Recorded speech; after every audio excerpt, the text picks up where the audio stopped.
And so people say, well, because if the American government does it, it'll create inflation. That's the answer. I say, well, let's look at it. The American government has the Federal Reserve do it, which creates the same inflation as if they did it, but also with the inflation, now you're getting massive debt. So with the Federal Reserve, you have inflation and debt.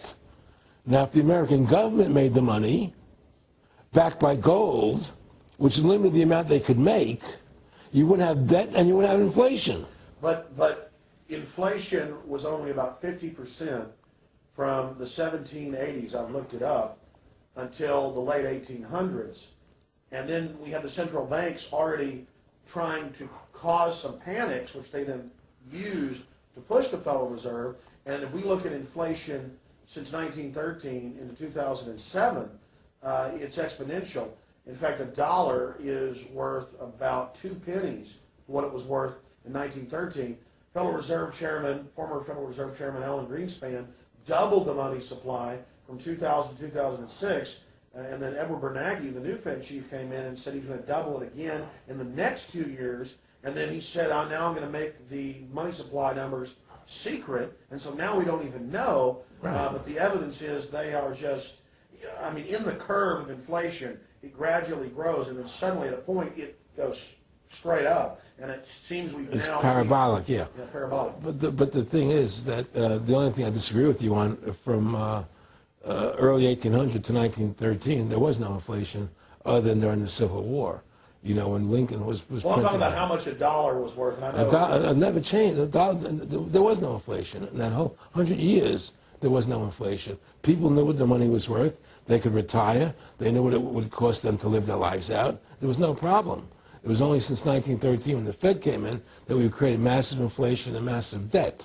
So then what you said earlier, then there really wasn't inflation. There was no inflation. So you don't get inflation when the government issues the money, at least in the U.S. history. Well, not if it's backed by gold. Well, exactly. But I'm talking about, and I did look this up, and I believe that if you look after the country was set up, and some of the things that happened with Andrew Jackson and the rest of it, there were points where it spiked and there were manipulations. There were points, mostly during the Civil War. Yeah. And that's because Lincoln printed so much money. Exactly. That's right. But once that ended, but basically there was no inflation other than that during that short period of time. I mean, a loaf of bread was a loaf, of course, the same thing. People could plan their lives. Today, they plan inflation. Now you have two parents working. They can't afford to pay for their family anymore. The kids are going to state-run schools now. The kids are being indoctrinated how to think. They're being given Ritalin. They're being given all these drugs. The whole country is being dumbed down. It's all because of the Federal Reserve System. And the Federal Reserve System and these bankers are responsible for the demise of America. And if we ever want to win this battle, you must shut down the Federal Reserve System. And we must shut down these bankers and restore sound money to this country. Will you talk a little bit about some of the families that own the private Federal Reserve, the stock in it? And I mean, obviously, you say you're not a big expert on Bilderberg Group, but you talk about how it's the same system worldwide. It is the same families. They meet and kind of set the policy each year, and then it goes to the Royal Institute of International Affairs in England, it goes to the CFR in the U.S., and then these are their management bodies where they wield control, really the de facto Congresses over the nation. So, I mean, I would like you to speak some about the families that own and run the Federal Reserve, and if you can't connect it into these other international bodies. Well, I can't speak to those families because I only speak about, you know, what I know for fact. Everything else is speculation, and I don't like to speculate. You know, I know about Rockefeller because I was friends with him. We talked about it, and I can tell you firsthand. What did Rockefeller tell you about the Federal Reserve and their family owning part of it? Well, he said the New York Fed is the main controlling interest of the Federal Reserve System. They control the bulk of it. So the New York Fed is really the Federal Reserve System. Even though there's 12 different banks, it's run by the New York Fed. And the New York Fed is basically the Federal Reserve System. So who's ever running the New York Fed is where, and the families that control it, control the New York Fed. And they're the main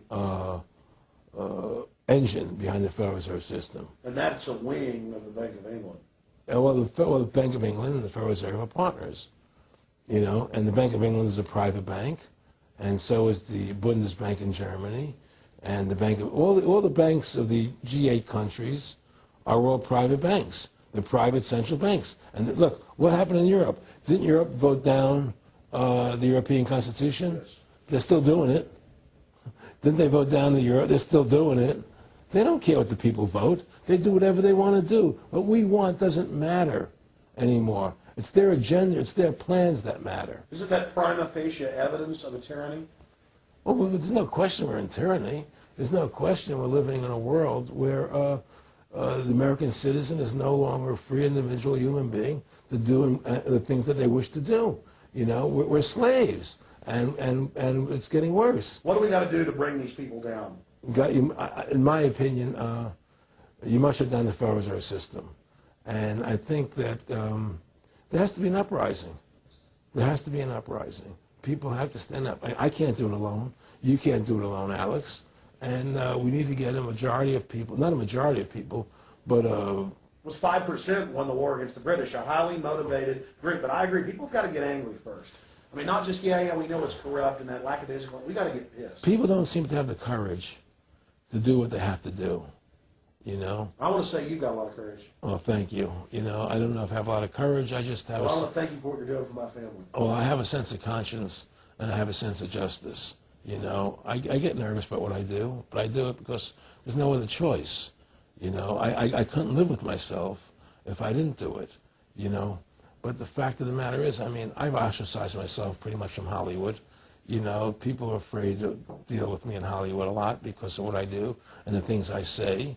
You know, I don't go along with routines. You know, a lot of people in Hollywood know the truth. They're not willing to stand up and speak about it.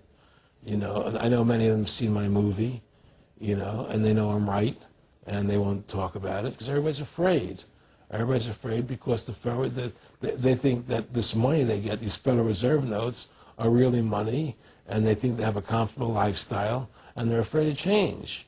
You know, they're afraid to stand up for what's right. And until people are willing to stand up and have the courage to do what they need to do, it's not going to change. And hopefully, you know, what you're doing, what I'm doing, what other people like us are doing, can affect the change that people will stand up and say, hey, I've had enough. The thing is, we have one advantage, that they need us to cooperate. See, if we don't cooperate with them, they can't win. And so they always need our cooperation to go along with their programs. So they try to sell us. Right. They try to sell us. Democracy, this majority says this, believe in this, do that. The war on terror, you know, we got to be scared. You know, they're always trying to do things to sell us that will go along with them. And once we learn not to cooperate with them, then we win the game. And that's the point. Don't cooperate with them. Don't go along with the program anymore. Stop it. Join forces. You and I should run for president and vice president and take over this country and bring freedom back to this country. You know, that's what it's taking. Two people like you and I, statesmen, who believe in freedom, who believe in Thomas Jefferson and the Constitution and the Founding Fathers to make this country whole again. Because right now it's in the grip of the evil ones, you know. And the only way to stop that is for good men to stand up. What's Edmund Burke said? Evil can only thrive when good men do nothing. Yes. Right? We got to do something. That's what it is, you know. Silence is golden, but when it comes to your freedom, it's yellow. You know, we have to stop being scared. We have to stand up and do what's necessary to take back, to stop these bankers, these elite, this government full of lies, congressmen full of liars, you know. People destroying our borders, you know, creating a government. I mean, imagine this. Here you are in America, and they're combining America, Canada, and Mexico into one country, the North American Union, and the American people don't know anything about it. It's not even in the press. They'd rather talk about Rosie O'Donnell and Donald Trump calling each other names than discussing the fact that we're merging into one country. The press doesn't even report it. Or that Paris Hilton doesn't wear underwear. Yeah, Britney Spears. But, I mean, who cares? I mean, the fact of the matter happens to be that tells you how controlled the media is. Here you are combining America, Canada, and Mexico into one country, and you don't see it in the press. Unless maybe it's Lou Dobbs. You don't see it in the press. You just don't see it. It should be the top story everywhere. Everywhere, and not worried about it, really. Why? That tells you there's the evidence that it's controlled. They don't want the American people to know what's going on.